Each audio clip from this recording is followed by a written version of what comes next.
Hola, ¿qué tal? Estamos en vivo. Am, Estoy siempre contento de estar acá. Hoy día estoy más contento y emocionado que nunca. Tenemos unos invitados fantásticos, geniales. Ni siquiera voy a decir la palabra famosos porque se va más allá. Les agradezco su presencia y por supuesto a José Andrés que está acá con nosotros, que él es el dueño del programa. Nosotros lo acompañamos acá. Le agradezco a Gianni que está transmitiendo y a todo mi equipo de Kiosco que está en la casa. Así que, José Andrés, te dejo. Gracias, gracias a mis invitadas geniales. Bienvenidas. Vamos. Gracias. Gracias. Buenas tardes. Bienvenidos a la tercera edición de Una Habitación Propia. Estamos ahora con la artista Claudia Hoskowitz y con la escritora Giovanna Rivero.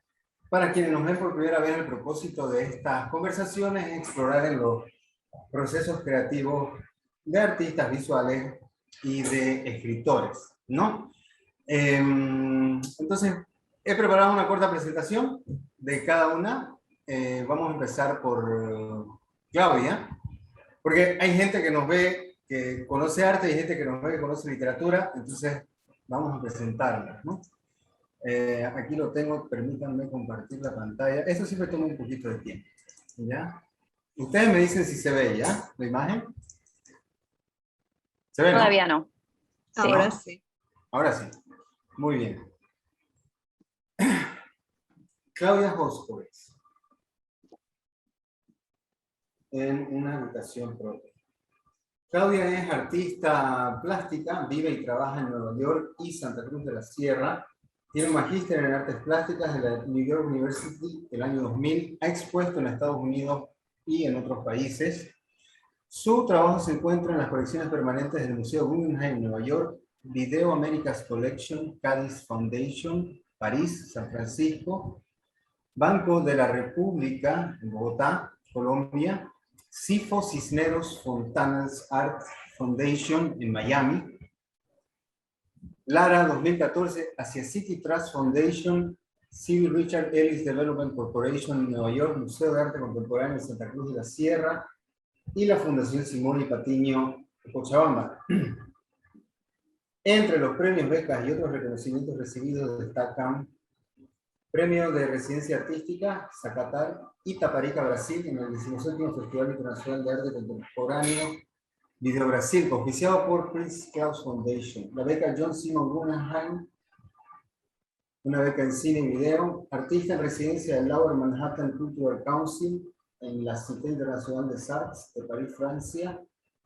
Otorgado por el LMCC Nueva York, en París, París, en Francia, y la residencia en Latinoamérica en Oaxaca. New York Foundation for the Arts, beca en cine y video en Nueva York. Tiene un premio a la Bienal de Arte de Santa Cruz de la Sierra en el año 2016. Premio Anonymous Was a Woman de Nueva York este año. Y la residencia artística en Yale Corporation en Nueva York este mismo año, ¿no? Entonces, quiero darte la bienvenida, Claudia. Bueno, espero que podamos compartir conocer algo de cómo trabajas y vamos a ver obras tuyas, ¿no? Bienvenida al programa, ¿qué dices? Muchas gracias. Gracias por la invitación. Feliz de estar acá. Ya pues, buenísimo. Ahora vamos a ver a Giovanna. También he preparado algo acerca de Giovanna. Voy a dejar de compartir esto para compartir el siguiente. Ese ve, ¿no? Sí. Sí. Giovanna Rivero, escritora.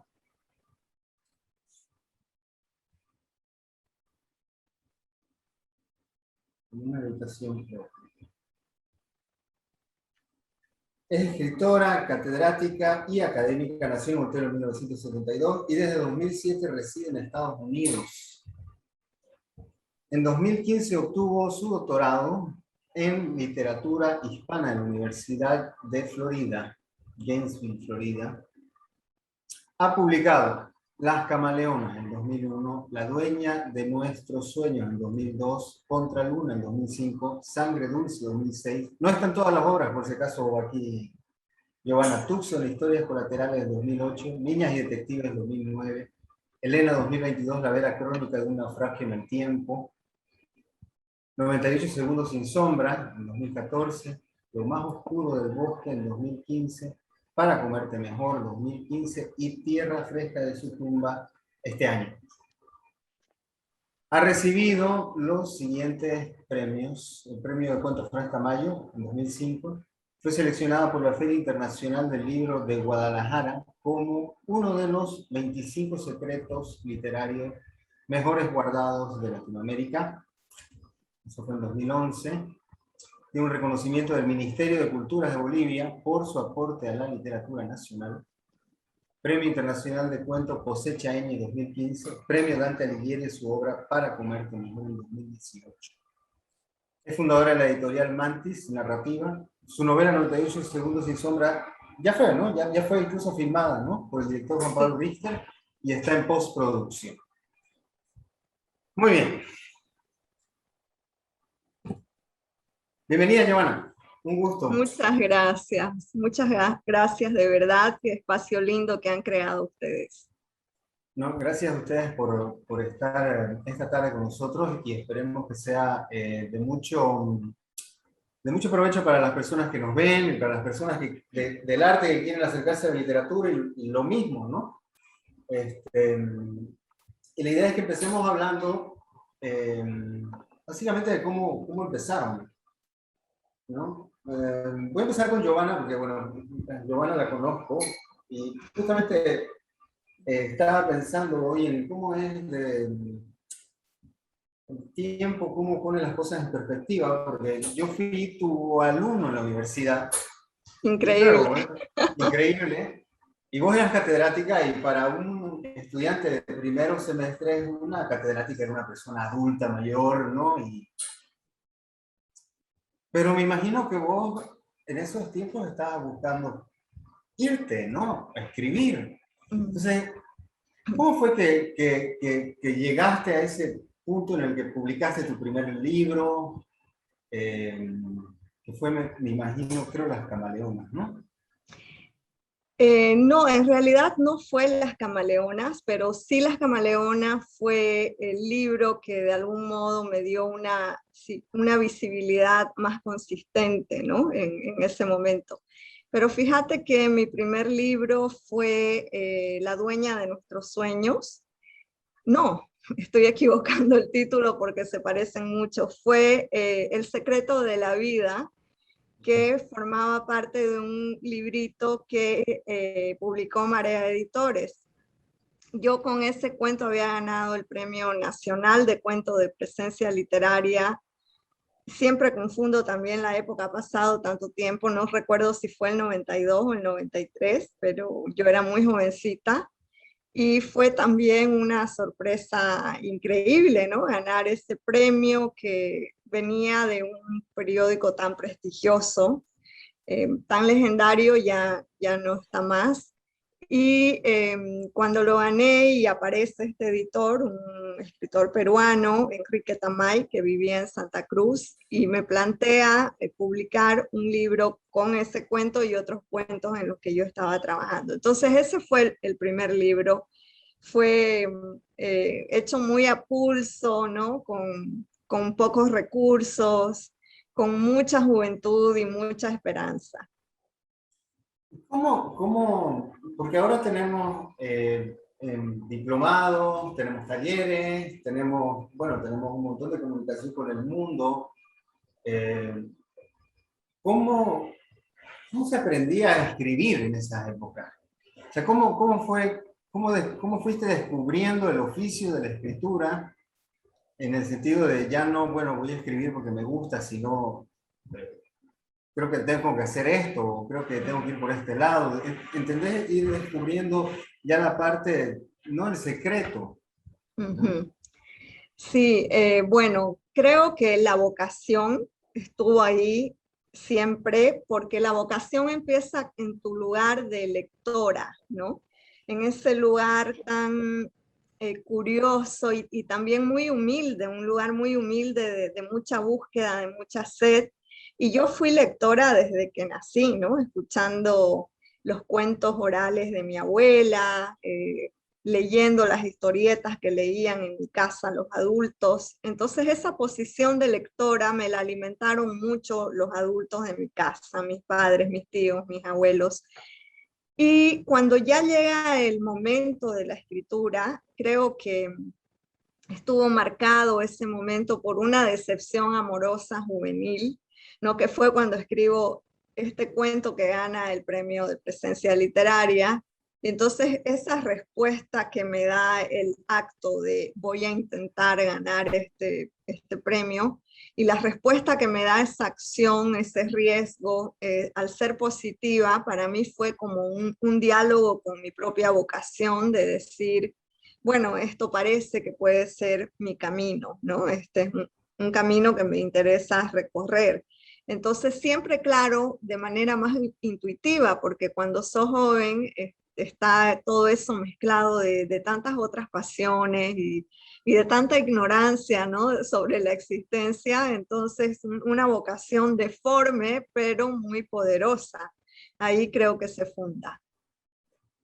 Te voy a decir algo antes de pasar a una pregunta que tengo para Claudia, es que eso que vos decís de intuitivo, creo que te ha dado una voz peculiar. Ya vamos a hablar un poco, ¿no? Acerca de los cuentos que vamos a analizar y lo que me parece que he visto ahí. En tu caso, Claudia, ¿cómo te acercaste? ¿Cómo conociste? ¿Cómo descubriste el arte? Esa es una buena pregunta porque creciendo en Santa Cruz en los 80, los 70, los 80, no había mucho arte, así decir arte, arte. No habían Exacto. galerías, estaba la Casa de la Cultura, podías ir a ver una obra de teatro de vez en cuando, pero habían artistas, habían los muralistas, había arte, pero no había arte, en el sentido como de cómo conocemos el arte ahora. Pero tengo la suerte de que tengo hermanos mayores, mucho mayores que yo, que estaban viviendo en otros países. Entonces siempre estuve en este modo de moverme por el mundo en poquitas, en, como te digo, en espacios de tiempo muy, muy pequeños. O sea, iba a visitar a mi hermana en Nueva York cuando ya estaba con su marido, estaban estudiando un posgrado. Iban a visitar a mi hermano en Houston, tengo primos en Chile, entonces siempre nos movíamos y el modo de hacer turismo siempre es que vas a visitar museos. O sea que aprendí del arte de una manera mucho más internacional que nacional. Aprendíamos arte de lo que aprendíamos en el colegio, y nunca pensé en estudiar ser artista. Mi meta siempre era estudiar arquitectura. Siempre quise ser arquitecta desde chica. Y estudié arquitectura, solo que no ejercí arquitectura, pero llegué al arte también a través de la arquitectura. A través de la arquitectura. También tomaste fotos, ¿no? En un principio. Estudié arquitectura y mi otra concentración era fotografía, porque esto de ser artista, o sea, tomas una clase de pintura y aprendes de que no vas a poder pintar nunca, o una clase de dibujo y aprendes que no sabes dibujar y que nunca vas a poder dibujar. Entonces, poco a poco fui aprendiendo qué lenguaje se adaptaba a mi manera de ver el mundo y de expresarme. Así que fue poco a poco. El video llegó cuando estaba en la universidad estudiando arquitectura y fotografía. No habían departamentos donde podías estudiar video. O sea, no existía la concentración de video, no existía todavía. Estamos hablando de fines de los 80, comienzos de los 90. Pero tuve la suerte de que en la universidad donde estaba estudiando, era un departamento de fotografía súper pequeño y los dos directores eran una pareja que trabajaban juntos y estaban casados y habían estado trabajando con video desde los años 70. Y entonces introdujeron el video como parte del programa de fotografía, así que fue como una cosa muy, muy sutil, donde yo primero pensé que iba a ser arquitecta, empecé trabajando con fotografía. De hecho, cuando terminé arquitectura, me volví a Santa Cruz y empecé a trabajar con un arquitecto local aquí. Y fue el momento que decidí que no quería ser arquitecta. Pero llegué hasta trabajar, trabajé con él creo que casi un año, no menos unos 6 meses. Y fue de ahí que dije, no, o sea, esto no es para mí, voy a volver, dar como un paso para atrás y volver. Y también, como decía Giovanna, también había razones sentimentales que había dejado un poco en la universidad, entonces decidí volver y, y volver a repensar qué quería hacer con mi vida. Y transité por muchas diferentes rutas antes de llegar al video. Ok. ¿Cuál es? ¿Quieres más? ¿Qué probaste? Estaba estudiando en Houston, volví a Houston y me quedé ahí un par de años. Estaba haciendo fotografía y también trabajando como traductora, diseño gráfico. Trabajé de todo, o sea, tenía trabajos en todo tipo de ramos. Después eh, eh, terminé esa relación y decidí, me voy a ir a Nueva York. Allá es donde está mi futuro. Y en el camino a Nueva York terminé quedándome en San Luis por un año. Y fue ahí que, bueno, me senté a pensar qué quería hacer con mi vida y decidí aplicar a la maestría. Y en New York apliqué a un par de lugares, pero en New York University estaba enseñando un artista de video que se llama Peter Campos, que trabaja entre video y cine, y había estado trabajando con este medio desde los 70, de quien había visto mucho en Houston, y decidí que quería trabajar con él y eventualmente terminé trabajando con él y después me contrató para enseñar en la universidad. O sea que terminé en contacto con él por como unos más de 10 años. Me gusta mucho que hayas usado la palabra decidir, ¿no? Porque llega un momento debemos tomar una decisión, ¿no? En el caso tuyo, Giovanna, ¿recuerdas cómo fue ese momento? Hubo un momento así que hayas dicho, voy a dejar todo lo que estoy haciendo y me voy a dedicar a esto. O sea, decido en este momento perseguir mi carrera o perseguir mi vida, dedicarme a las letras, a ese delirio, ¿no? Del que habla Bolaño, ¿no? Me voy a entregar a esto para ver si caigo o si, por último, sobrevuelo un poquito, ¿no? ¿Cómo fue Bueno, eso? yo creo que hay distintas etapas, ¿no? La decisión a veces no es una piedra que cae, no es un cristal absoluto y consolidado, sino que se va manifestando en distintos momentos de la vida, va madurando. Y en mi caso, me gustaba mucho, me identificaba con esto que contaba Claudia, de esta descripción de la poca oferta cultural de Santa Cruz, ¿no?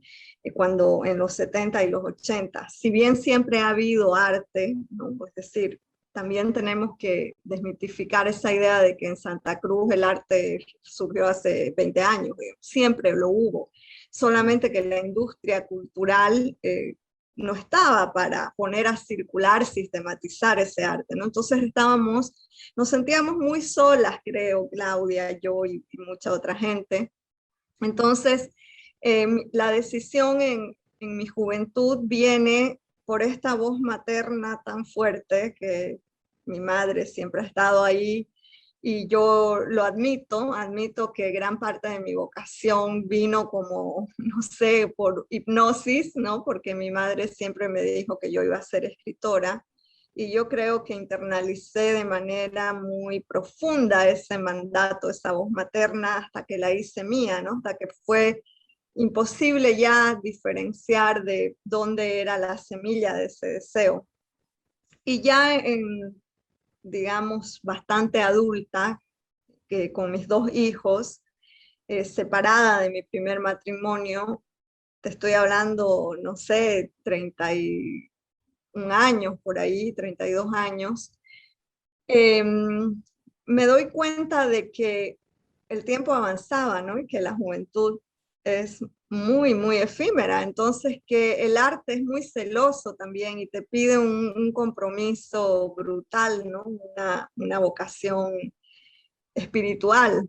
Entonces, en ese momento es cuando digo, si no es ahora que yo profundizo en mi comprensión de la literatura, porque también para, digamos, aportar algo más a la descripción que hizo Claudia de Santa Cruz, me sentía por la publicación de Las Camaleonas a ratos muy incómoda, ¿no? Sentía que me habían puesto la etiqueta de escritora de erotismo y yo necesitaba entender mejor el campo cultural cruceño y boliviano, y entenderlo para saber cuál era, no diré mi lugar, pero sí cómo eran las aguas donde yo estaba remando y donde lo iba a tener que hacer siempre, ¿no? Y no tenía las herramientas teóricas, los conceptos, digamos, un tipo de abstracción que me permitiera ver las cosas un poco desapasionadamente, ¿no? Sin dolor. Entonces es cuando decido buscar una beca, porque para mí, con mi economía, con mis 2 hijos y con el hecho de que Santa Cruz no tenía una maestría de escritura creativa o de literatura, ¿no? No la tiene aún. Entonces era difícil conciliar como mis circunstancias vitales con esa vocación fuerte, y es así como dije, mi lugar está fuera de Bolivia, por lo menos en este momento de mi vida, mi lugar no está acá, tengo que irme a buscar lo que necesito. Y busqué la beca Fulbright, que me salió así contra viento y marea, sabía cero inglés, pero se ve que había un pacto con el universo, ¿no? Y que la literatura dijo, le vamos a dar una oportunidad. Entonces me dieron la beca Fulbright y me vine, y ahí empieza como la andadura afuera de Bolivia, ¿no? Y empiezan otras búsquedas, otras comprensiones. Pero no fue fácil, no fue fácil. Como vos decías, es un compromiso, ¿no? Claudia, en tu caso, empezaste haciendo video, ¿correcto? De entrada, ¿no? No, empecé con fotografía. De Con hecho, fotografía. entré a la maestría bueno, era un programa de artes plásticas, entonces, pero con concentración de fotografía, y salí con concentración de video. Pero como te digo, siempre, y mi trabajo creo que hasta ahora opera en un término medio entre las dos disciplinas. Mi video considera mucho la imagen en movimiento, pero no en movimiento, la imagen fotográfica. Entonces, y también la arquitectura entra mucho en el espacio público, el espacio privado. Entonces, empecé con fotografía y video, pero para mí el momento en que mi obra cambió fue más o menos el 2007, el 2008, y fue por pura casualidad. Estaba trabajando con video, ya estaba fuera de la universidad, fuera de la maestría como 7 años, pero era un trabajo muy formal, era obra muy formal, y en el 2007 Valeria Paz en La Paz me invitó a venir a Bolivia para un taller, El Quinto Pasajero. Y me di cuenta de que, aunque venía a Santa Cruz todo el tiempo, mi familia vive acá, o sea, nunca dejé de venir a Bolivia, de estar en Bolivia físicamente, pero me di cuenta que intelectualmente mi obra no pertenecía a Bolivia, y que quería como que aprender a ver mi país de una manera, desde el punto de vista de un yo adulto. Entonces, y ese taller fue súper importante para mi obra cambió completamente. El aspecto formal de la obra es muy parecido a lo que estaba haciendo antes, pero el aspecto conceptual y temático dio como un giro de 360 grados. Y fue pura casualidad. Creo que te referís a esta trilogía de videos el de Tupac Katari, Ujú. no recuerdo los títulos, ¿no? Después el video de una mujer en una habitación. Ese video de las chicas Es muertas pertenece anterior, al anterior. Ya. a la obra antes de eso, pero sí, es la trilogía de las recreaciones. La Tupac trilogía de Katari, la una regresión. del Che, Butch Cassidy and the Sundance Kid, pero Exactamente. sí, pero la de Tupac Katari fue la que filmé durante El Quinto Pasajero, y fue como algo que surgió así estábamos en el taller, eran 2, 3 semanas, y era una manera de responder a lo que estábamos haciendo en ese momento, pero dio desate a todas estas otras obras y hasta ahora. Ya, encontraste un discurso, encontraste sí, ¿no? Que es básicamente como, ¿cómo lo explicarías? Más que un discurso, encontré una búsqueda, Ah, encontré una mirada y una serie de preguntas personales sobre lo que es Bolivia, lo que significa Bolivia para mí y lo mucho que no sé de Bolivia. Entonces empezó como dio desate a una era de investigación personal, si se puede decir, en términos a lo que no sé sobre mi historia y a cómo aprendemos nuestra historia y qué rol tienen los medios en la manera en que aprendemos esa historia. lo que mencionas, digamos, esta búsqueda, en tu caso, con un formato audiovisual, me hace pensar en la terrible búsqueda de un estilo en la literatura, ¿no?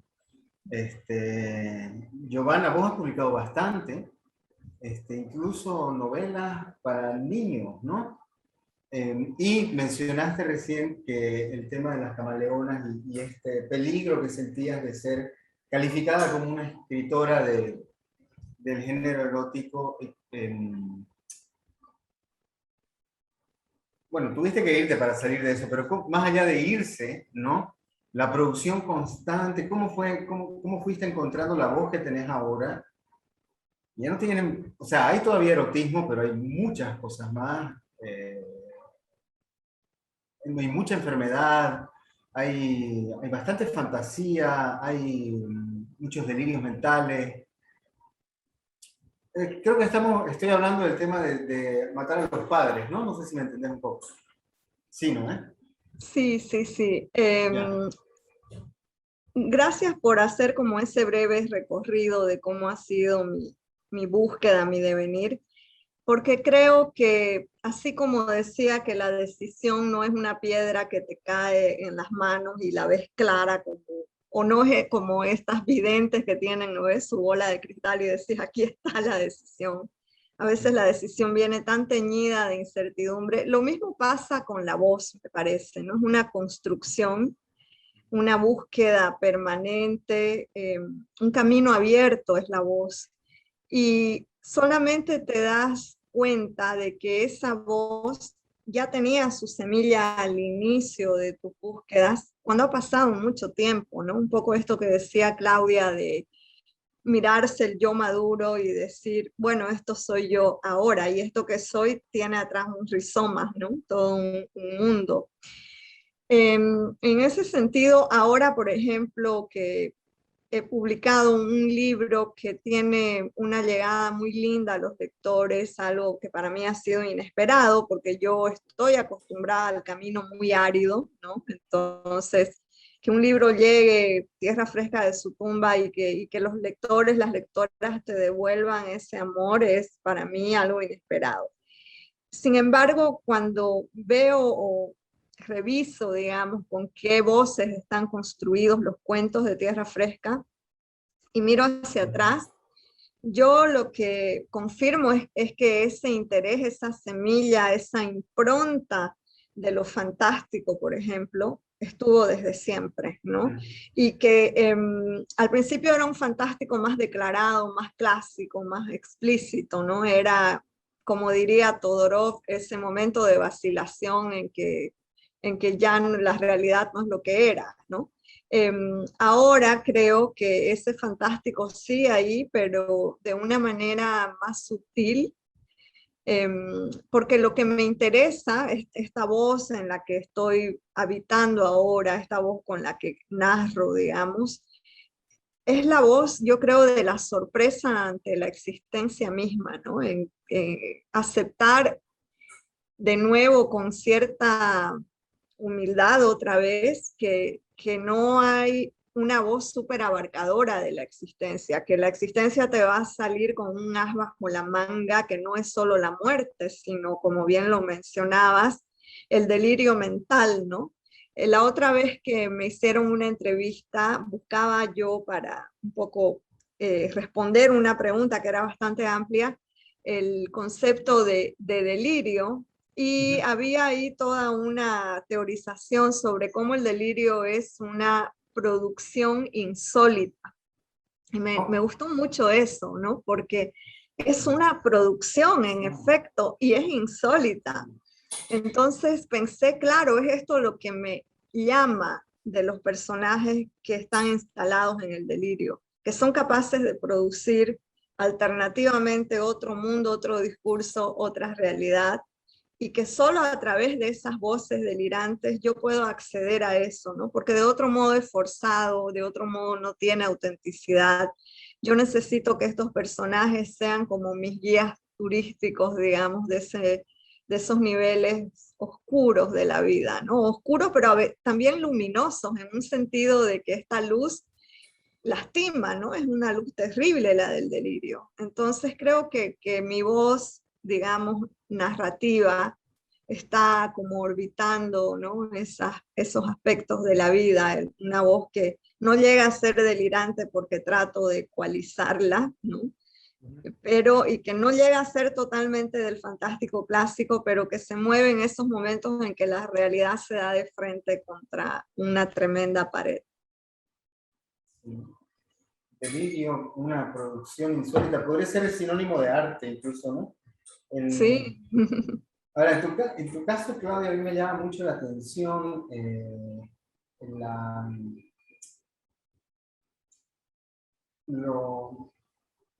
un espacio como el videoarte, y perdón, no conozco mucho, ¿no? Acerca ni de arte contemporáneo y menos de videoarte, soy un estudiante, ¿no? Entonces,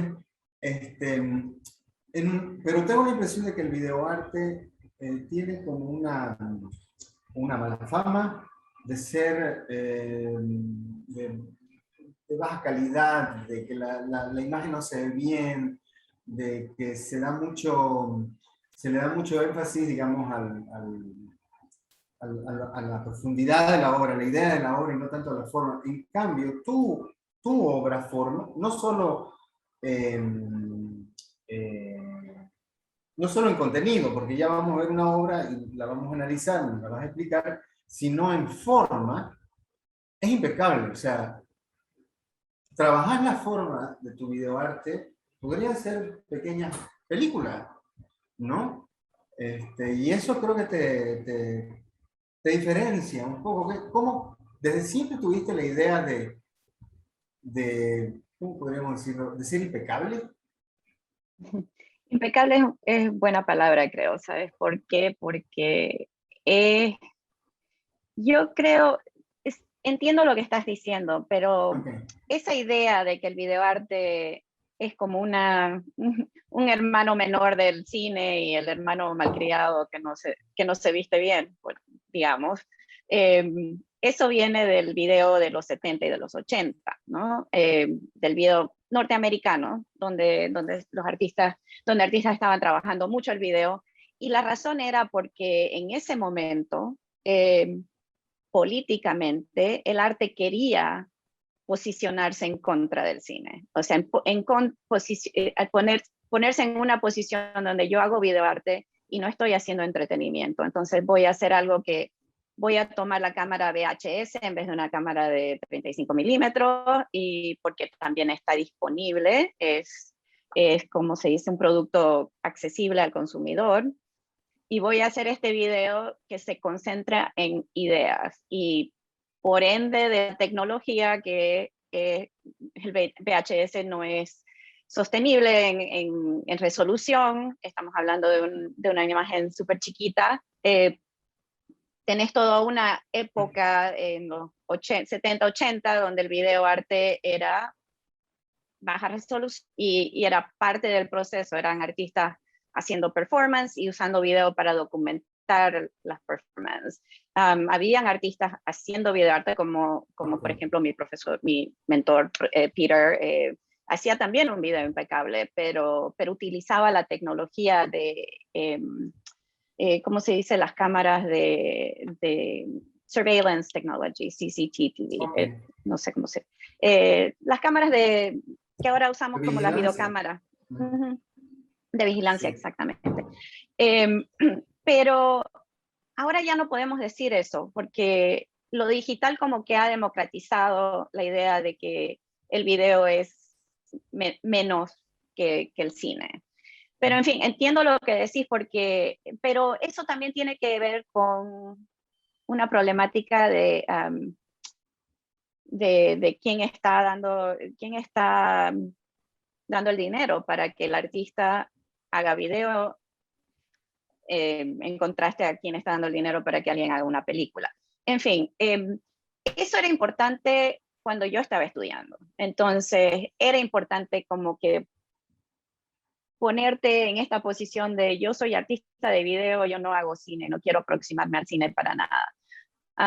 Ahora mis alumnas, por ejemplo, están haciendo cine que es cine experimental, pero volviendo a tu pregunta y a lo que me preguntabas sobre mi trabajo desde el comienzo, es porque creo que tengo un poco de, ¿cómo se dice? Soy un poco obsesiva con la imagen y eso viene de estudiar arquitectura, ser perfeccionista al máximo. Entonces empecé trabajando con una cámara de mini DV, que era alta definición, pero era alta definición mini, pero me las arreglaba para que la imagen se vea como se tenía que ver. Y poco a poco como dijo Giovanna también, es un proceso de aplicas algo y te dan un poquito, entonces tenía un poquito más de presupuesto, entonces tenía acceso a una cámara un poquito mejor y la cosa se va poniendo más fácil.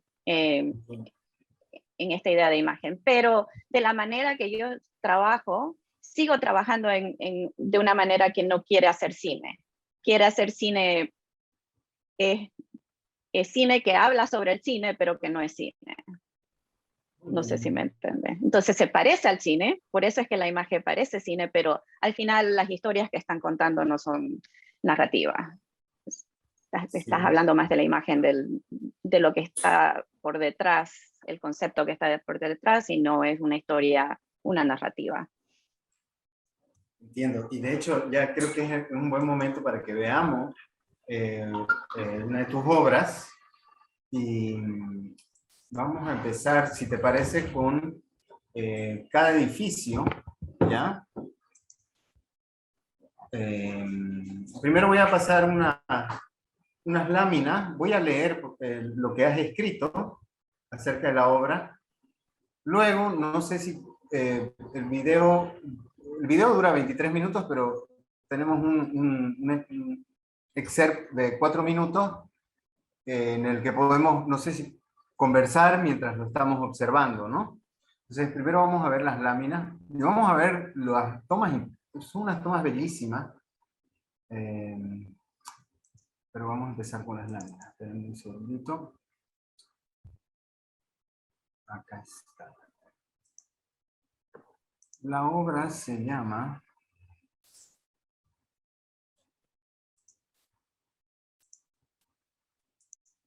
¿Y lo ven, no? ¿Sí? Sí.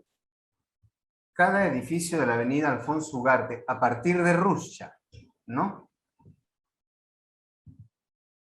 Cada edificio en la avenida Alfonso Ugarte a partir de Ruscha toma como inspiración el libro de fotografía de Edward Ruscha, Cada edificio en el Sunset Strip, publicado en 1966, en el que...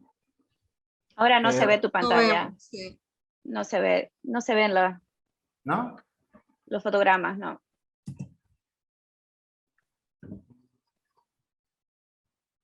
Voy a volver a compartir.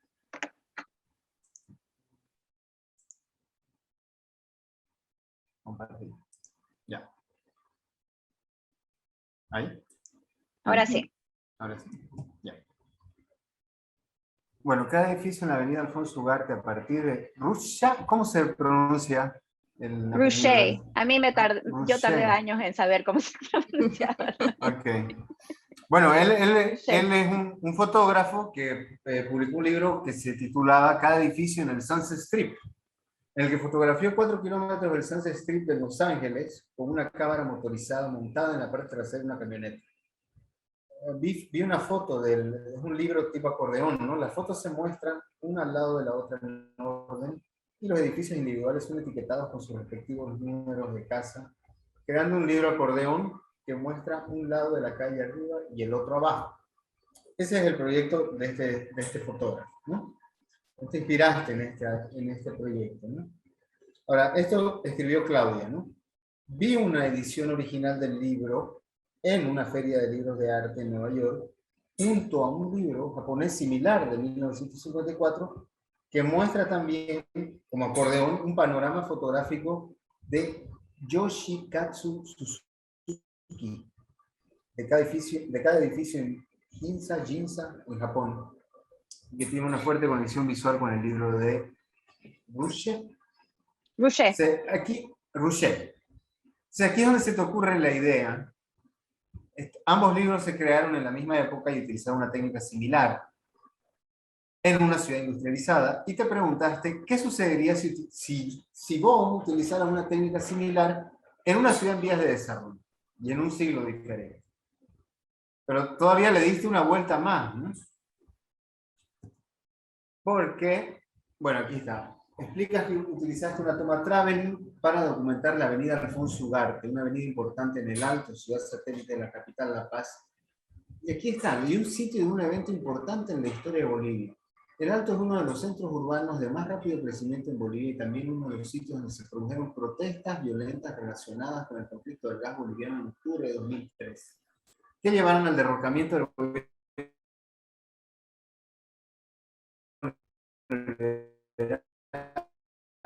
y la subsecuente elección del primer. Son 26 minutos, pero de pronto, dentro del video, hay una escena que nos representa, ¿no? Pero bueno, es como una, no es una performance, Una ¿no? recreación. Sí, es una recreación de este conflicto.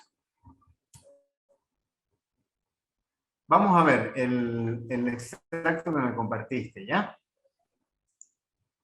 Y me interesa también que nos expliques de cómo tomaste la decisión de, o sea, bueno, voy a recrear esto, ¿no? Y le voy a dar un tinte. ¿La consideras una obra política? Toda mi obra es política y no es política. O sea, me parece que en Sudamérica en general todo es político, aunque no sea político. Lo personal es político y es una mirada personal a una ciudad boliviana. Yo creo que es la ciudad boliviana que conozco y que menos conozco, pero también en la que, como de Santa Cruz, menos acceso tiene. ¿Cuántas veces? Lo que pensaba era que cuántas veces he bajado en esa avenida del aeropuerto a La Paz, cuántas veces hemos transitado, pero ¿cómo sabemos qué sabíamos de esa ciudad? Solamente sabíamos de los paros, de los bloqueos y de las crisis. Bueno, y puedo hablar mientras estás mostrando el video. Estas son instalaciones de diferentes lugares donde se ha mostrado el video. Son 2 pantallas que se presentan una frente a la otra, entonces el espectador está en el medio. Y a veces he tenido la suerte que se ha presentado con una edición del libro de Ruchet, que también en acordeón. Pero, en fin, lo que pensaba era que esta ciudad, y ya van como 10 años de la producción de este video, y el Alto había cambiado, hasta ese momento había cambiado exponencialmente, y hasta ahora ha cambiado completamente. ¿me entendés? Es una ciudad, creo que es la ciudad de más alto crecimiento, no solo en Bolivia, sino en Sudamérica. Y no solamente en población, pero industrial, arquitectura, ¿no? Los cholets empezaron ahí. Entonces, la fábrica urbana del Alto también ha cambiado desde este video, y había cambiado desde el 2003. Ahora estamos llegando al momento donde está la recreación. A falta de un mejor término, no sé cómo llamarlo, pero en mi mente lo que quería hacer era interrumpir el flujo de un día cualquiera en esta vía importante del Alto, con lo que generalmente interrumpe este flujo, que son las protestas, la violencia o la fiesta, porque más tarde en el video, son 26 minutos, esto es como minuto 15, en el minuto 20 hay un preste, que también intervenimos. Entonces son dos intervenciones en el paisaje urbano, un día cualquiera, de esta calle en el Alto, y se interrumpe con, que en mi mente eran dos imágenes fotográficas de un momento clave, pero no era solo las protestas del 2003, sino al 2011 ya venían como 6 años del mandato de Evo. Las cosas habían cambiado, pero seguían habiendo otro tipo de protestas. Entonces no es una sola protesta, no es un solo bloqueo, es una cosa constante que interrumpe la vida cotidiana de no solo el Alto, pero de nuestras ciudades. Entonces, eso es como me parece el concepto esencial detrás de esta interrupción, que es una interrupción, yo creo, fotográfica dentro de la imagen en movimiento. Y aquí estamos pasando en la área de la izquierda, que es como que se congeló hacia ahí.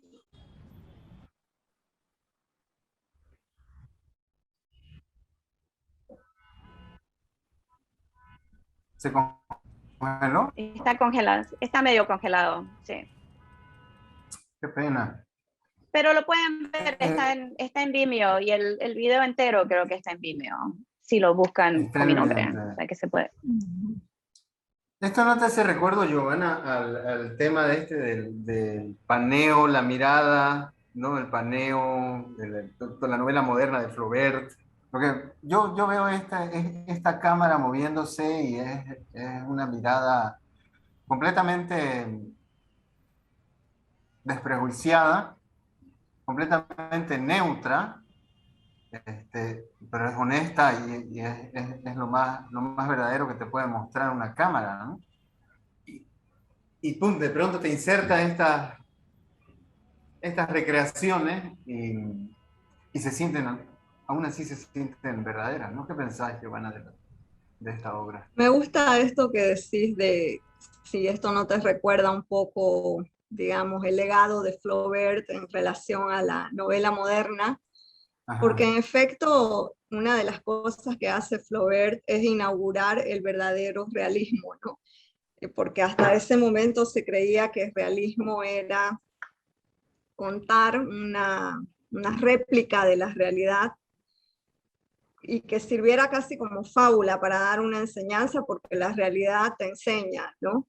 Y Flaubert habla de intervenir la realidad para crear una novela que, sin traicionar esa honestidad que decís, está interviniendo el tiempo, el espacio, ¿no? La psiquis de los personajes. Es decir, el realismo, en realidad, siempre pienso que esta dicotomía que hemos creado, realismo fantástico, como dos polos que se oponen, es en realidad poco fructífera, porque ya Flaubert nos lo advirtió en su momento, que el realismo lo abarca todo, incluso el fantástico, ¿no? Porque el realismo no es una réplica punto a punto de la realidad, sino que es una intervención de la realidad para hacer otra cosa. Entonces, esto que decís de cuando estamos mirando la cámara de Claudia, esta cámara de un caminante, ¿no? Que ni siquiera es un flaner porque no tiene como una ambición romántica en la mirada, ¿no? Sino que es un caminante. Se parece mucho, en efecto, a la posición, digamos, filosófica de Flaubert en torno a la literatura. Sí, mucho recuerdo eso. Bueno, más allá de eso, también visualmente, ¿no? Yo vi otra ciudad y eso me llamó mucho la atención cuando dijiste, ¿no? Soy cruceña, no conozco el Alto, lo siento tan lejano y ves otra ciudad, ¿no? A veces ver las cosas desde detrás de una cámara te ayuda a entender o a descubrir cosas que no veías, ¿no? Pero como dice Giovanna, es importante que esta cámara, esta mirada detrás de la cámara, tiene una distancia imparcial, no es una mirada romántica. No. Y no es una mirada que de repente desde afuera a nuestros países, en Sudamérica en general, o Latinoamérica, la mirada siempre es romántica, especialmente ahora, es una mirada romántica a lo que representa Bolivia políticamente. Nunca vas a, si viniera alguien, o sea que es una mirada de dentro y es una mirada de afuera. Y eso es lo que me interesa de la cámara, sirve como algo que te permite una democracia de mirada, de cierto sentido. Eso me interesa, o sea, me encanta lo que decís porque encuentro una relación con los personajes de Giovanna allí, porque muchos de los personajes de Giovanna retornan o están en un retorno y no ven las cosas tal y como eran antes, ¿no? Puede ser que tengan cierta nostalgia, a diferencia de tu cámara, pero se encuentran con una realidad completamente diferente, ¿no? Entonces... Pero perdón. Decime. Que lo que me interesa de los personajes, que sí, estoy de acuerdo, porque especialmente en el último libro de Giovanna, varios de los personajes son estos personajes que pertenecen y no pertenecen, ¿no? Que aldean la bolivianidad, de cierta manera. Hay un menonita, una señora japonesa, son inmigrantes, pero son muy bolivianos. Ese lugar de entremedio que me interesa. Ajá, exactamente.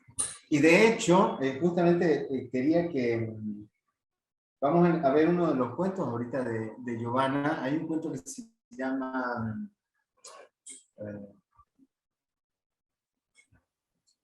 Decime más o menos de qué se trata, a ver si me acuerdo. Cuando llueve parece humano. Ajá.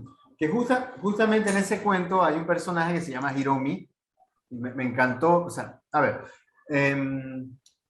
lo que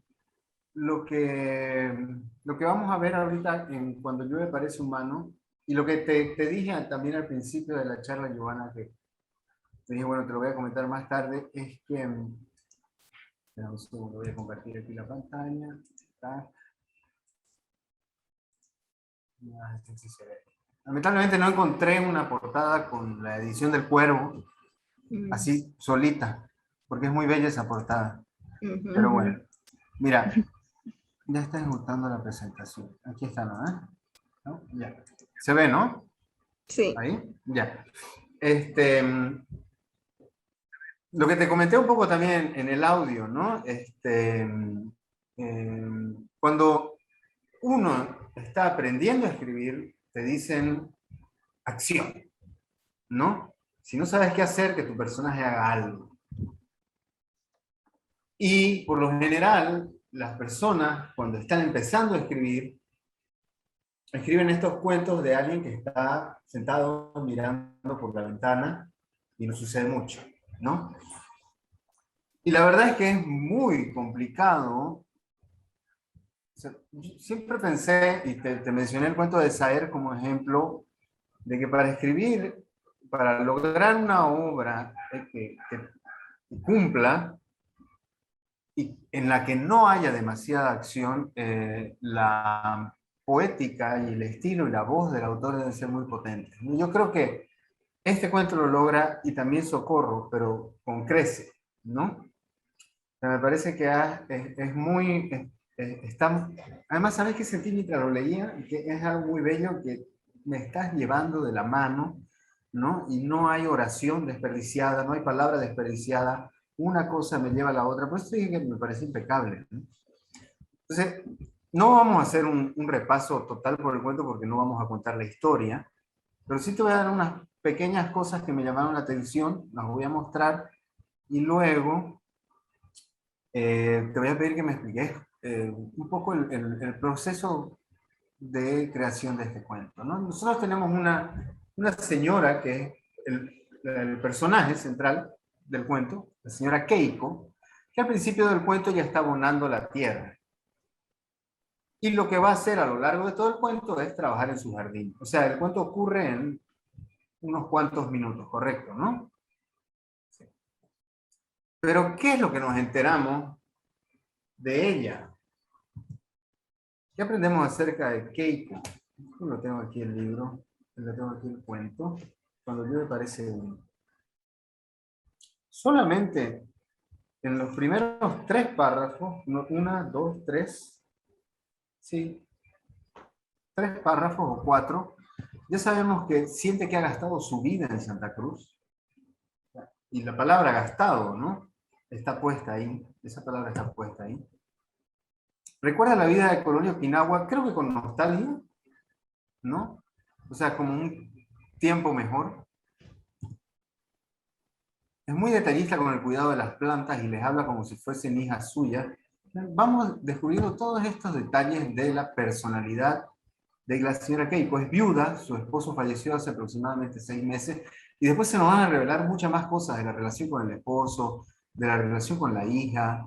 Tiene una inquilina, una estudiante de literatura, que también va a jugar un papel muy importante en el cuento. Y además la señora Keiko practica el origami y al parecer tiene un gran talento para el origami, ¿no? Porque da clases en la cárcel, etc.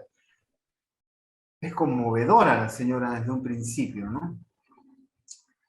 Y me encanta cómo, o sea, mira, aquí hay toda esta cantidad de información acerca de un personaje en 3 párrafos. Pero luego, y para que veamos un poco esto es algo que escribís acerca de ella, ¿no? Se paró un rato con las manos en jarras a mirar su pequeño reino de plantas, gajos ondulados y semillas que latían en la ceguera infantil de la tierra blanda. Nadie podría entender el orgullo que sentía al observar el avance de su trabajo. Una florcita que se abría, un brote mínimo que nadie notaría, pero que estaba allí con toda la contundencia de una vida nueva. O sea, hay una prosa sumamente potente, ¿no? Estas sí eran verdaderas piezas de origami dobladas con tal delicadeza por una divinidad alta y perfecta, que aunque se esforzara jamás podría imitar todos esos pliegues y moldes.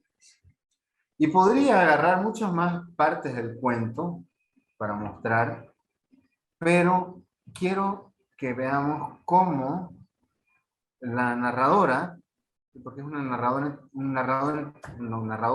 en tercera persona de este cuento, describe a Hiromi, que es la hija de Keiko, pero tratemos de identificar toda la información que nos da en menos de un párrafo. Y esto es acerca de Hiromi.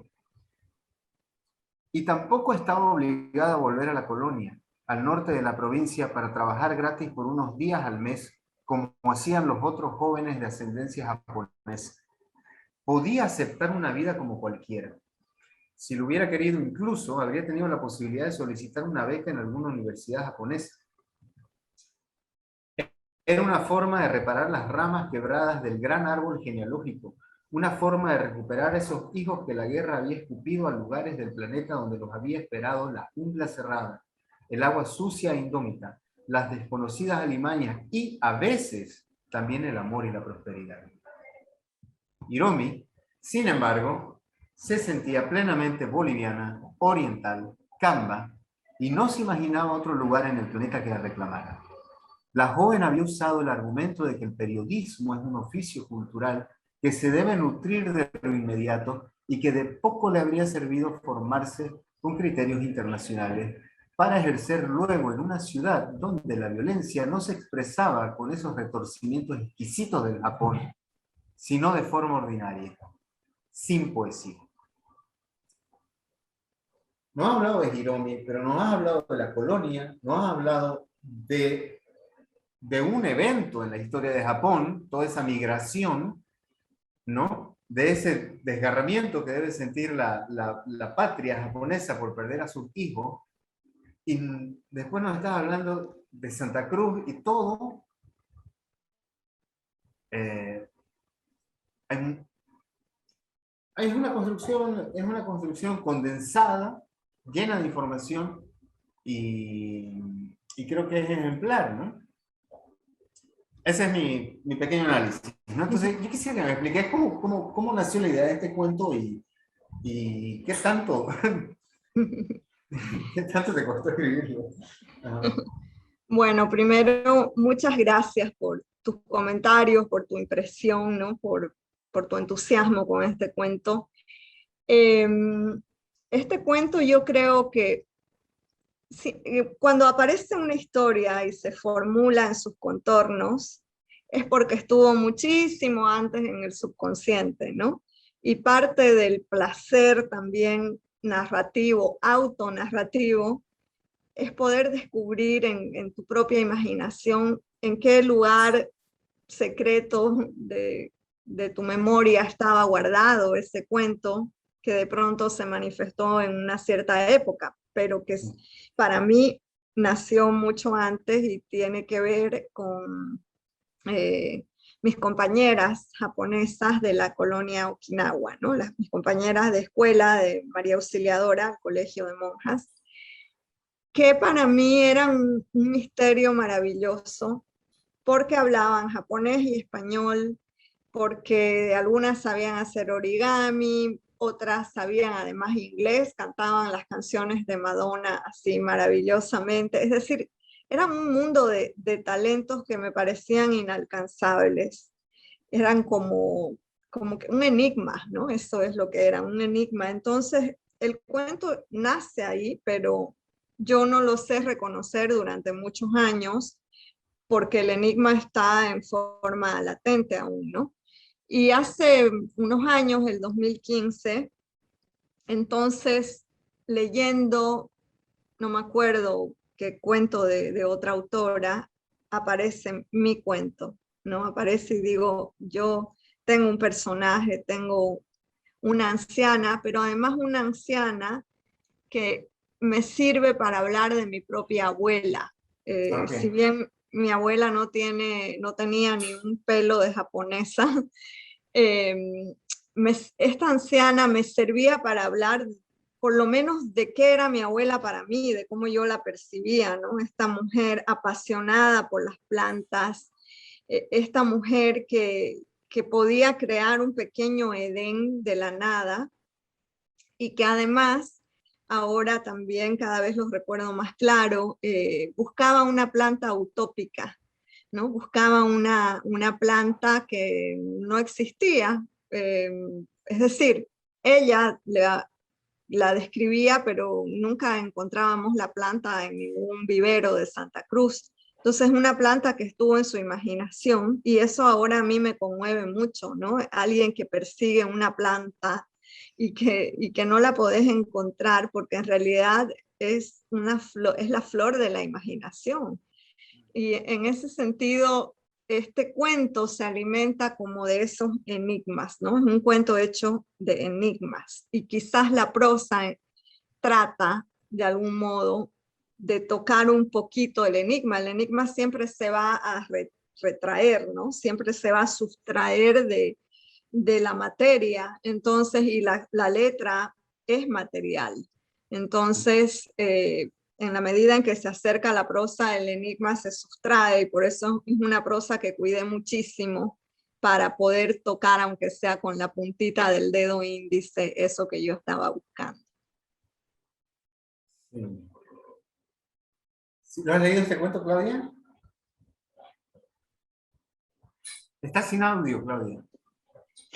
Sí, sí, sí. Sí, lo he leído y de hecho estaba pensando mucho en, no solo en estos personajes que, que te describen otra Bolivia. Es un punto de vista de, de alguien que conoce, a ver, lo que estaba pensando mientras estaba hablando Giovanna era que lo que recuerdo del cuento específicamente, que hay una frase que dice, tierra que resucita otra tierra. Esta idea de que, no solo este cuento, pero todos los cuentos, bueno, casi todos los cuentos en este libro utilizan la tierra. El personaje tiene una relación directa a la tierra, o terminan dentro de la tierra, terminan comiendo tierra, están saliendo de la tierra, están, todos están en ese momento en que hay una conexión directa entre la vida y la muerte, pero también están debajo, la tierra está adentro. No sé, hay tantas cosas formales y una conexión, hay como un hilo entre todos los cuentos, no solo este, que se conectan en estructura. Y no sé, me estoy yendo para otro lado, pero tenía una pregunta que quería preguntarle a Giovanna, y era estructural, de hecho, que en casi todos los cuentos hay como una voz interior y una voz exterior, y utilizas como la itálica, en itálica para cambiar el momento, el tiempo se va entre el pasado, adentro del personaje y te vas afuera. No recuerdo si este cuento utiliza eso o no. Sí lo utiliza, ¿no? Porque estás viendo, sí, claro, lo utiliza porque estás yendo de vuelta cuando está vivo el marido y después como que vas narrando la historia, pero los tiempos son el presente, el pasado y el futuro están coexistiendo. A eso quería llegar, disculpa la manera redonda que llegué. Sí, ¿qué querías preguntarme sobre eso?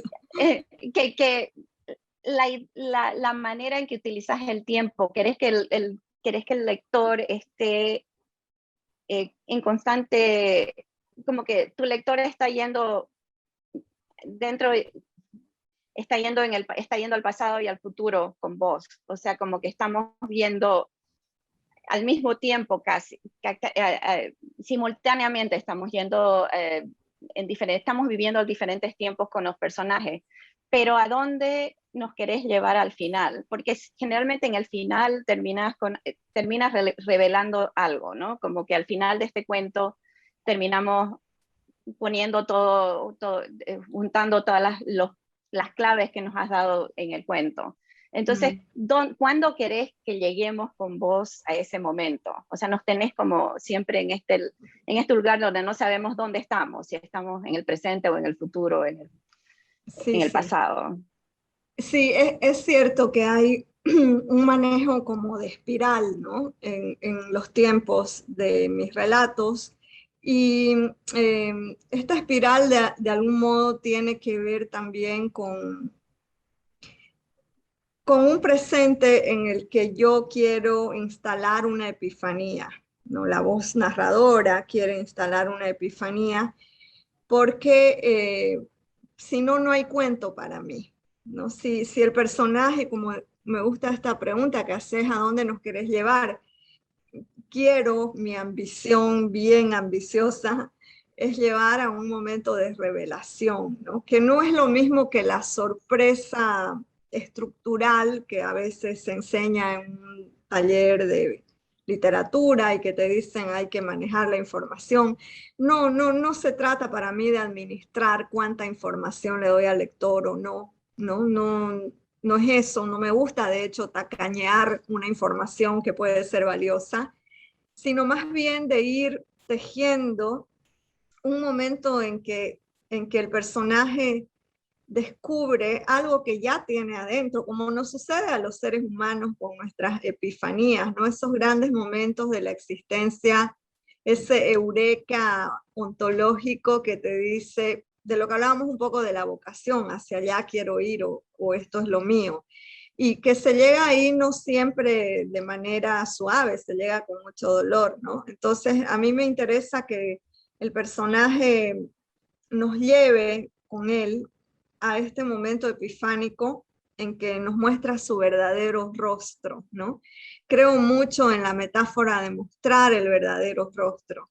Entonces, por eso es que los tiempos aquí están espiralados, porque en realidad no hay un devenir súper cronológico, sino que hay como estas membranas de la piel, del rostro, que se van a revelar en el momento epifánico.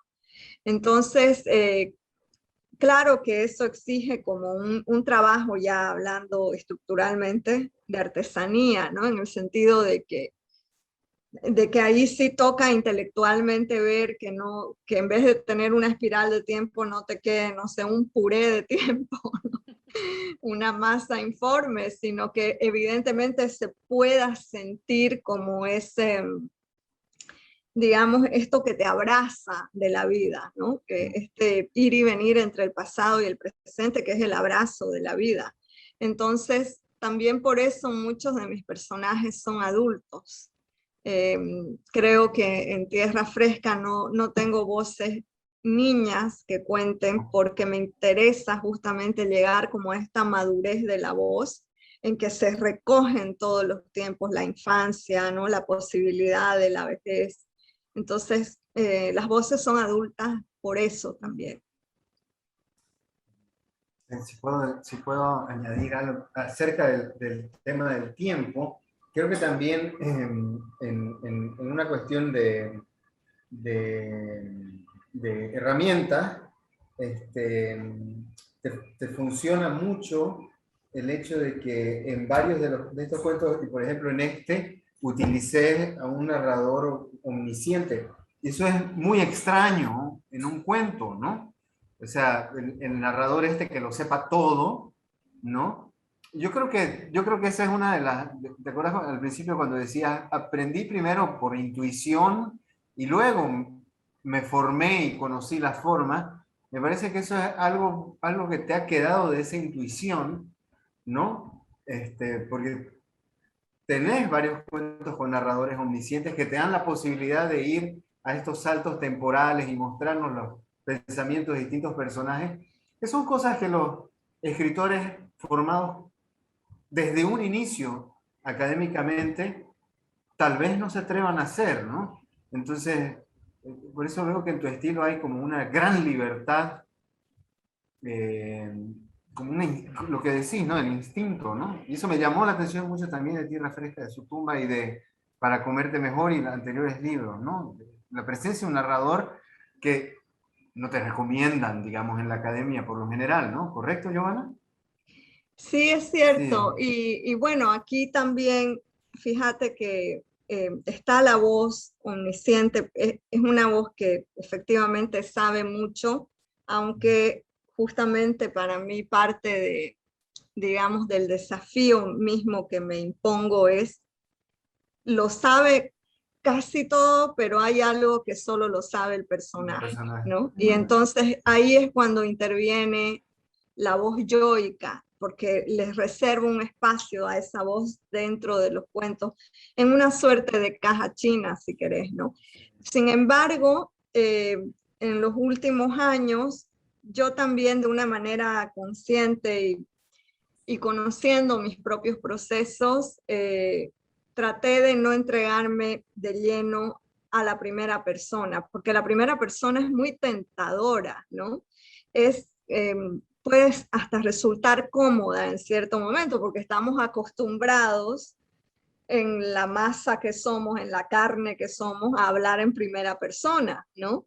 Entonces, sin lugar a dudas, cuando entramos al teclado, una primera persona es muy tentadora y yo estuve como rehuyendo de esa tentación de no entregarme de lleno otra vez, ya lo había hecho en 98 segundos sin sombra, en Las Camaleonas, entonces quería como no ceder a esa tentación y fue un trabajo consciente, ¿no? De decir, no voy a narrar desde ahí, voy a intentar otros caminos. Súper. Sí, muy bien. Bueno, vamos 1 hora y 20 ya, no nos queda mucho tiempo. La verdad está volando un poco el tiempo y vamos a ver ahora, aquí tengo, rastreadores. Es fácil, o sea, es realmente enigmático tu trabajo, Claudia, porque lo que vos, si no me equivoco, o me lo vas a poder explicar mejor, vos traes historias, digamos, mitológicas, mitos que hayan sucedido o no, y los reinterpretás dentro de la realidad boliviana, ¿no? Aquí vamos a ver algo bien. ¿Qué decías al respecto? Ibas a decir algo. Sí, pero este video específicamente viene como, es como lo más, es un mito lo más real en todo mi cuerpo de obra, porque es como lo más, de cierto modo un tipo de fracaso también, porque es como, es el lugar que conozco más, es la obra que he hecho en Santa Cruz, Ajá. que me parece que al conocer más el, el lugar y esta mitología es basada en Roberto Suárez, que era el narcotraficante más famoso que tuvimos y que era de aquí de Santa Cruz y que era como un tipo de héroe local, ¿no? De cierta manera. Entonces, es basada en ese personaje, pero muy distorsionado.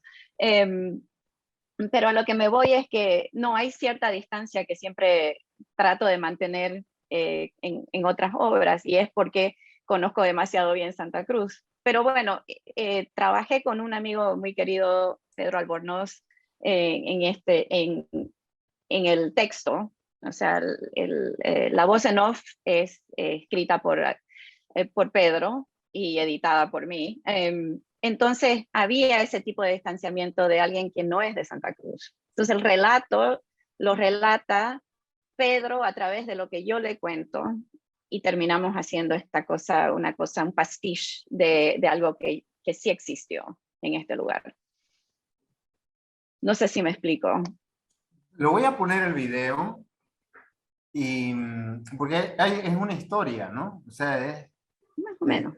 más o menos, pero hay un hecho, ¿no? Hay un Sí, secuestro, ¿no? ¿Correcto? Eh, correcto. a ver, vamos a ver. Espérame un segundo. Ah,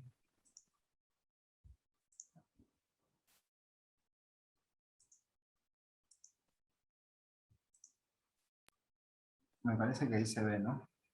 Ujú.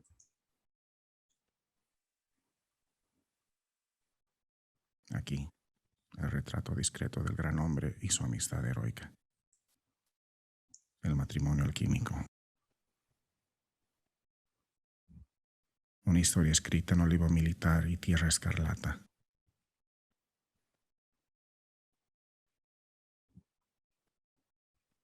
El corredor, el salón, las galerías. Toda suerte de curiosidades exquisitas adornan sus estantes y repisas. Figurillas de porcelana de otras eras. Antigüedades de familia que también desaparecieron. Muebles de tapiz geométrico. Lámparas de bronce.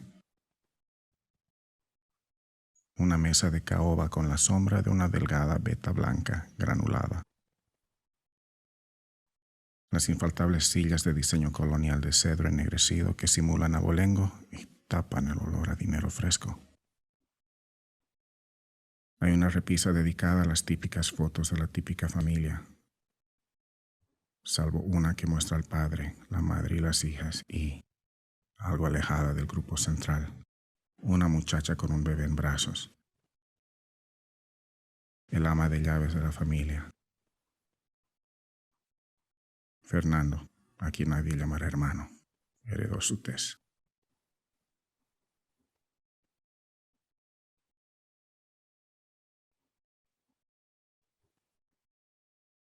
Olvidado en el ajetreo de una gala que sacudió toda la casa. Un sobre, una invitación. Caligrafía perfecta. Ernesto Suárez Duarte y señora tienen el agrado de invitarle a la celebración de los 15 años de su hija, Ana María, que se llevará a cabo en una fiesta cálida en medio del invierno.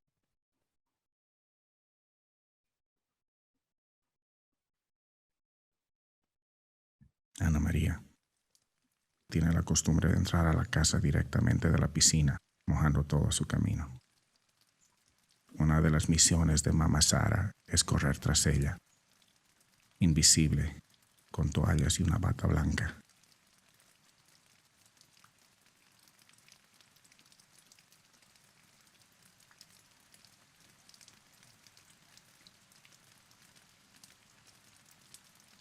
Ana María sale de la piscina.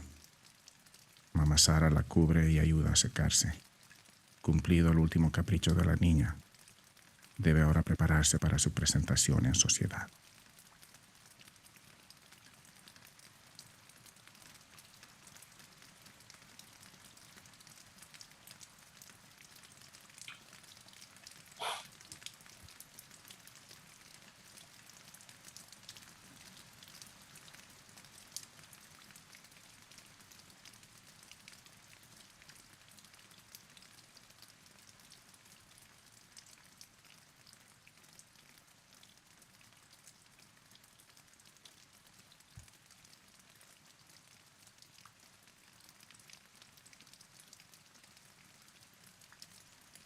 El sur se hace sentir entre las rendijas. Mamá Sara cruza el patio hacia donde se halla la batería de servicio para el evento de la noche. Varios hombres de cara poco amable bajan cajas de un camión estacionado. El jefe de los mozos, un hombre alto y fornido, de mano torpe, busca toparse cara a cara con ella. Ella lo confronta sin miedo y algo más que un poco de desprecio. Él mira hacia la ventana de la habitación de Ana María. Mamá Sara le devuelve la mirada y continúa su camino. Él, condescendiente, sale de su paso.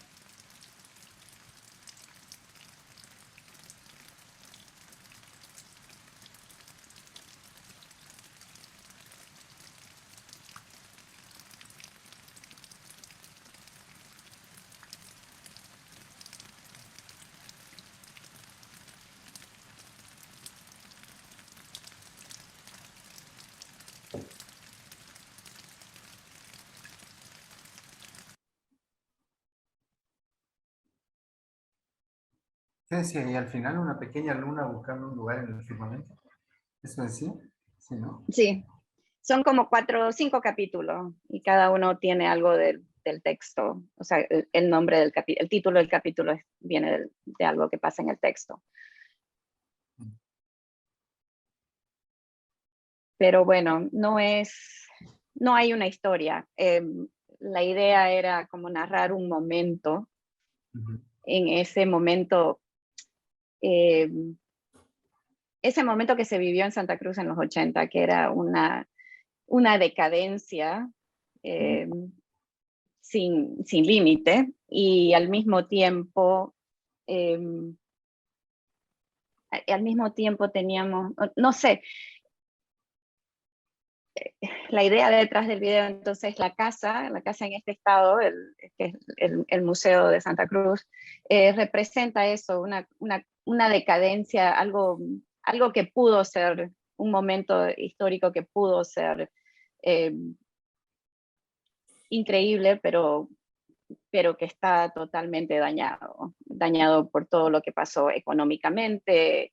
Y esta idea del secuestro es como, era algo también que se vivía mucho en Santa Cruz en esos tiempos. De repente habían explosiones de camionetas en medio de la calle, o había alguien desaparecido. El narcotráfico estaba infiltrado en nuestras vidas en toda forma. Y cuando filmé este video en el 2015, como que tenía la sensación de que estábamos repitiendo ese momento históricamente. Estaban volviendo, no eran momentos precisos, pero era como una esencia del tiempo que estábamos viviendo, que se sentía como que el narcotráfico estaba de nuevo integrándose en lo cotidiano de nuestras vidas. O sea, eso es más o menos lo que está detrás de esta historia, que es una historia bastante sencilla, ¿no? De un 15, un narcotraficante que secuestran a la chica y los padres van en su busca y se queda ahí. Sí, o sea, lo interesante es que, bueno, el video transmite toda esta idea de lo corrupto, ¿no? De este tiempo que ya está oxidado.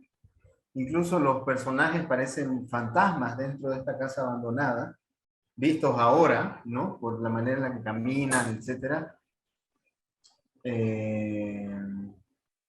Yo no viví esa época, no la recuerdo, pero sí todavía en mi generación hay como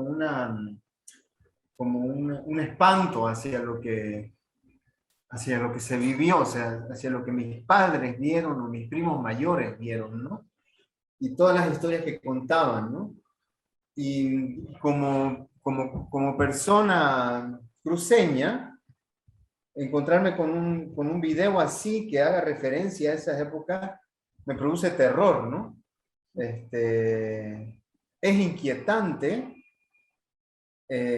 por el ritmo, o sea, me refiero por la cadencia, ¿no? De la voz, el movimiento de la cámara, que no es un paneo nada más, parece que es un fisgón esta cámara, ¿no?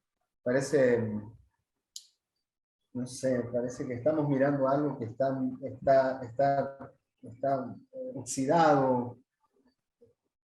Me toca muy dentro, ¿no? Y me imagino que a muchas personas que han vivido esa época sí, ¿no? Entonces,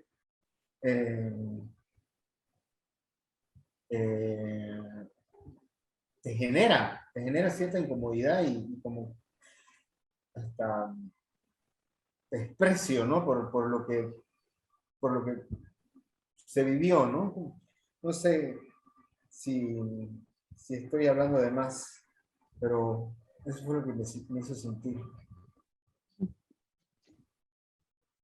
Sí, me incomodó bastante. O sea, es un video bien incómodo. Bueno, gracias.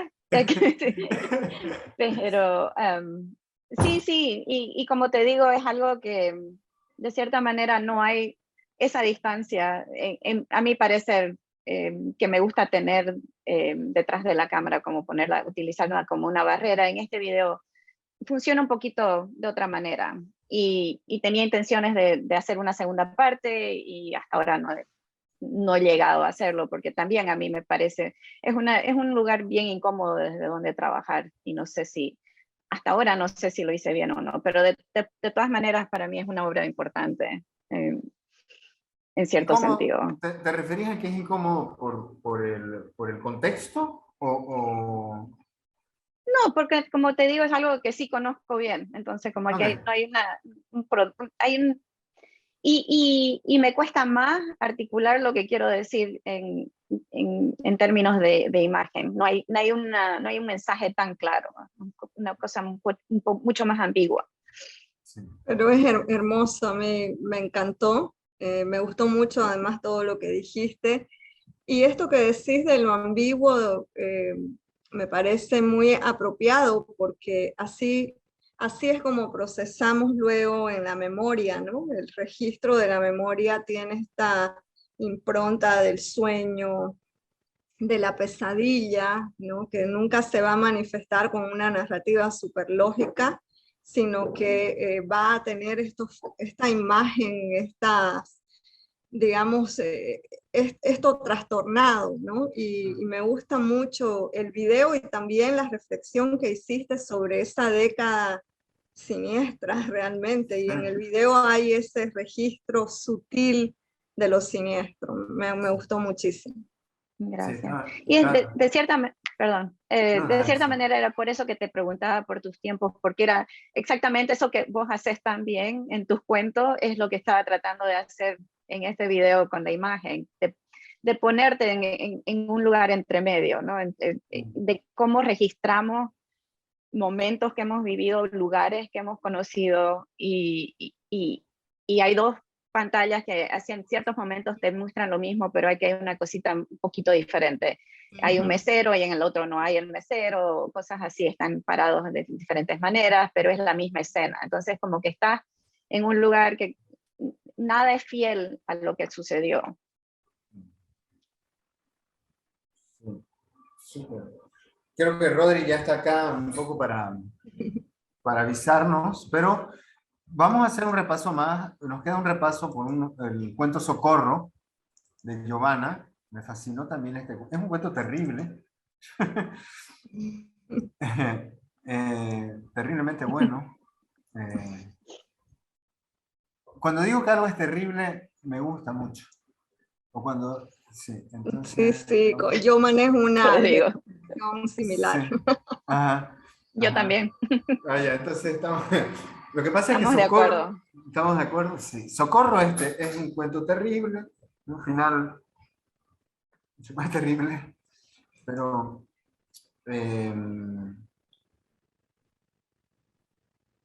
tenemos a todos estos personajes en Socorro. Tenemos una narradora en primera persona que no la considero la protagonista del cuento, no es Socorro la protagonista, que es la tía. Tenemos a la madre de la narradora, a los hijos, que son gemelos, el primo de la narradora, que no sabemos en principio quién es, qué papel juega en el cuento, y el esposo de la narradora. Y esto vos nos lo mostrás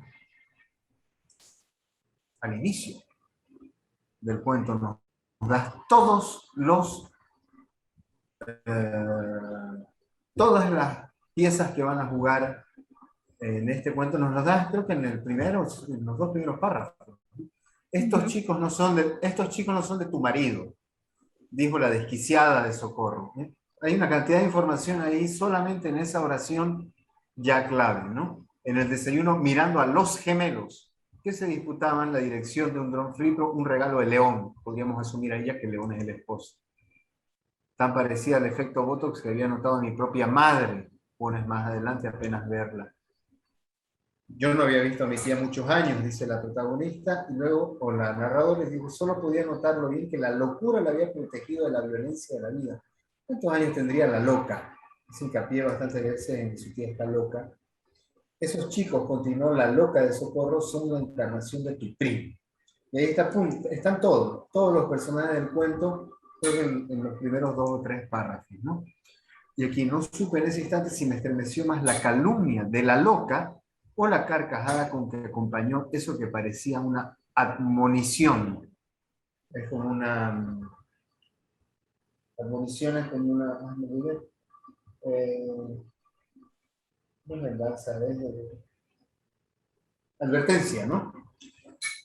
Entonces, es un inicio sumamente potente y quería mostrar el inicio de este cuento porque me pareció interesante como, o sea, no interesante, ¿no?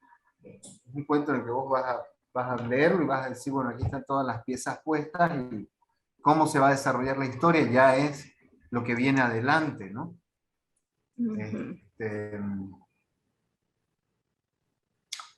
Y también quería hacer notar también el tema de la prosa, ¿no? Cuando escribí que Socorro exudaba un dolor putrefacto, una secreción incorpórea que excedía los problemas neurológicos tan sobrevalorados, por cierto.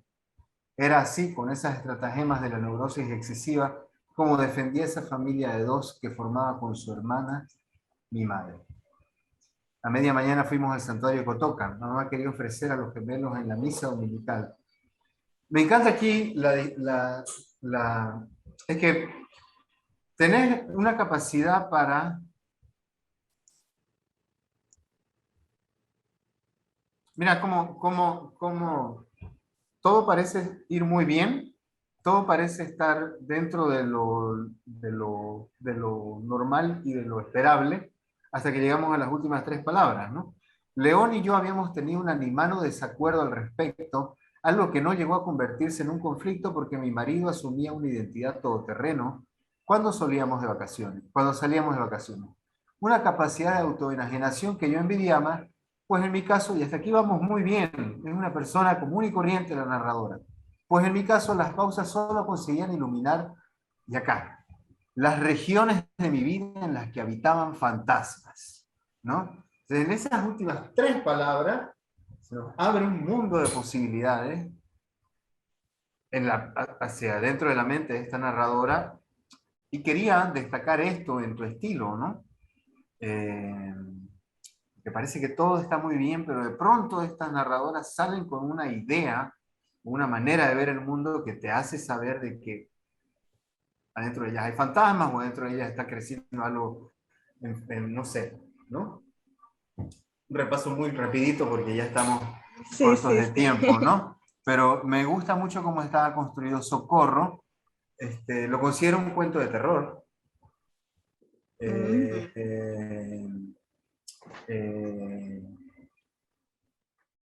Y además un cuento acerca de, bueno, la disfunción familiar, ¿no? Y que por mucho que uno quiera escapar o se sienta, ¿no? Que yo ya me fui de allí y yo veo a ellas, al final soy una de ellas, ¿no? Y comparto, ¿no? Entonces,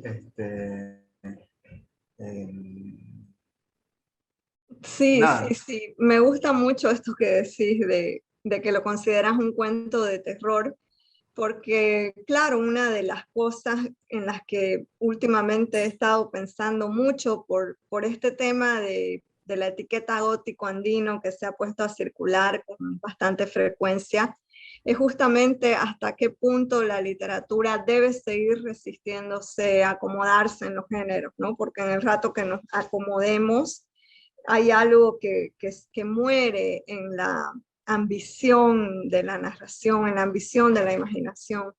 Y el hecho de que digas, lo considero un cuento de terror, me parece provocador, provocativo, porque tendemos a pensar el terror solo desde una cierta semiótica, ¿no? Desde ciertos códigos. Y de repente el terror pueden ser seres humanos totalmente legibles, pero que en el laboratorio de una familia cumplen unas funciones horrorosas, ¿no? Y el horror proviene en el daño que se le hace al otro y en el placer a veces involuntario, si querés, de ese daño, ¿no? Entonces aquí en este laboratorio de esta familia que cuenta la narradora, está la locura y está el suicidio y está el incesto, es decir, todos los ingredientes para que tengamos una historia de De terror, terror. sin que aparezca, no sé, Freddy Krueger en tu ropero, ¿no? Así que Sí. bueno, te agradezco por notar eso del cuento. No, ¿cómo pues? Giovanna, no sé si conoces el cine de Michael Haneke, el director austriaco, y cuando leí este cuento se pensaba en la película Amor, que también es exactamente lo mismo que decís, que hay una cosa tan horrorífica en la historia normal de familias, ¿no? La persona que tenés a tu lado y con la que has vivido toda la vida resulta ser un monstruo. Y hay una frase que su mujer le dice en medio de la película, que a veces sos un monstruo. Pero, y esa película se me venía a la mente especialmente al final de este cuento, que también es una película de terror, pero es una película de amor. Sí, qué lindo el vínculo. Gracias. Muy bien. Muchísimas gracias a ustedes en realidad. Giovanna, Claudia, ha sido un gusto, un enorme placer. Espero que las personas que vean esto se lleven algo valioso. Yo estoy seguro que sí. Para mí ha sido muy, muy, muy linda experiencia escucharlas, preguntarles cosas, tener esta comunicación también durante estos últimos días y conocer más en profundidad su obra. Estoy muy agradecido y nada, muchísimas gracias, les mando un gran saludo. Gracias a vos, José Andrés. Gracias a la Galería Kiosco por invitarnos a este espacio tan lindo que están manteniendo. Fue un placer total conversar con Claudia, conocerla, no nos conocíamos más que a través de nuestras respectivas producciones artísticas, pero es hermoso poder conversar más de cerca. Gracias, Rodrigo. Y gracias también de mi parte. Repito todo, hago eco a todo lo que dijo Giovanna. Ha sido un gustazo. Y gracias por organizar esta serie, fantástica. He estado viendo todas hasta ahora. Y estoy aprendiendo bastante de nuestra literatura, especialmente. Como artista conocemos mucho, lo que dijiste al comienzo, que conocemos mucho nuestro ámbito, pero está bueno exponernos a los otros también. Súper. Sí, muchas gracias, estuvo increíble. Yo sabía que iba a estar increíble, ya lo supuse, les agradezco a los tres. Bueno, nos veremos muy pronto. Así que muchas gracias de nuevo. Gracias, José Andrés, Claudia, Giovanna. Nos vemos pronto. Chao. Chao, chao, cuídense.